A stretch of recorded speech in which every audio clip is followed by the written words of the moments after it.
Democratic establishment keeps trying to compare the DSA to the Tea Party, saying that, we can't let what happened to the Republican Party happen to the Democratic Party. And I've said as much on my page before. I was a part of the Tea Party and have talked about the Tea Party taking over the Republican Party, but it's really too simplistic of an explanation. It goes much deeper than that, and it didn't result in the people that wanted that grassroots change on that side necessarily being the ones in charge. That's how it started, of course. That's how the wave started. But what happened soon after the wave started was establishment candidates just became Tea Party candidates. The best example of that is Marco Rubio. Marco Rubio essentially won as a Tea Party candidate, but was never really a Tea Party candidate, right? And we saw that later when he aligned with the establishment then to try and pass things like immigration reform, and now he's been a chameleon, been whatever he's had to be whenever he's had to be it.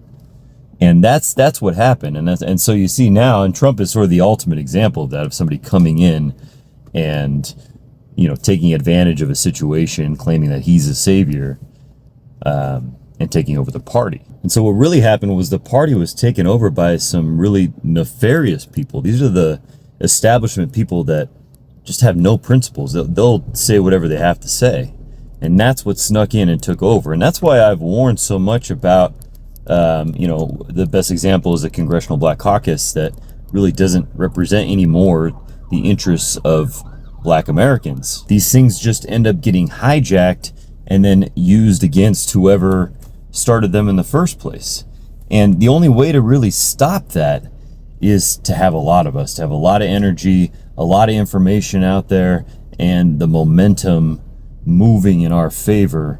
And unfortunately, that's, the closest that's happened in this country is the 1960s. And a lot of change, a lot of progress happened. At the end of that, obviously, we ended up backtracking over the next couple decades. But we have to be wary of that because it really wasn't that simple. I guarantee if all these candidates start winning and they see that they're going to lose their seat eventually, they're going to start changing their message. You're going to see these guys go back in support of things like universal health care, just like the Clintons used to be, all over again. So you have to watch out for those things. Unfortunately, I got duped by a couple of people that I thought were on this side in our favor, like Graham Plattner, for instance, right? Another person that tried to sneak in and take advantage of a situation. But we've got to be on the lookout.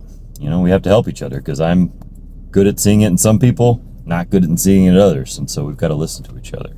But this idea that the DSA is like the Tea Party is just ridiculous. It's just not the same situation. Yeah, it seems very similar. There is a lot of the same energy, a lot of the same sort of grassroots anger, but it's rooted in much, much different things.